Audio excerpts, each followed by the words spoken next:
রাজধানী সহ দেশের বিভিন্ন স্থানে চাঁদাবাজি, ছিনতাই, অপহরণ এবং হত্যাসহ আরও যেসব অপরাধ সংঘটিত হয়, এই অপরাধগুলোকে প্রতিহত করার জন্য আমরা নিরলসভাবে আমাদের প্রচেষ্টা চালিয়ে যাচ্ছি।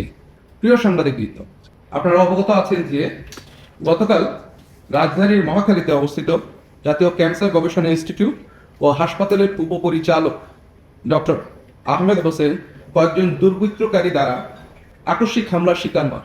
তিনি বিকাল 4টার দিকে অফিস শেষ করে ক্যান্সার হাসপাতাল থেকে তার বাসায় ফেরার উদ্দেশ্যে ব্র্যাক ইউনিভার্সিটির যে পুরনো ক্যাম্পাস আছে সেই ক্যাম্পাসের পেছনের গলি দিয়ে তার বাসায় ফিরে যাচ্ছিলেন। উনি হেঁটে হেঁটে বাসায় ফিরছিলেন, এর ভেতরেই 2 থেকে 3 জন সন্ত্রাসী তার উপর অতর্কিত হামলা চালায় এবং তার হাত ও পিঠে ধারালো অস্ত্র দিয়ে এলোপাথাড়ি আঘাত করে জখম করে। এই ঘটনার পরবর্তীতে তাকে প্রথমে জাতীয় ক্যান্সার হাসপাতালে নিয়ে যাওয়া হয়, সেখান থেকে পরবর্তীতে তাকে ঢাকা মেডিকেলে স্থানান্তর করা হয় এবং উনি চিকিৎসাধীন অবস্থায় আছে।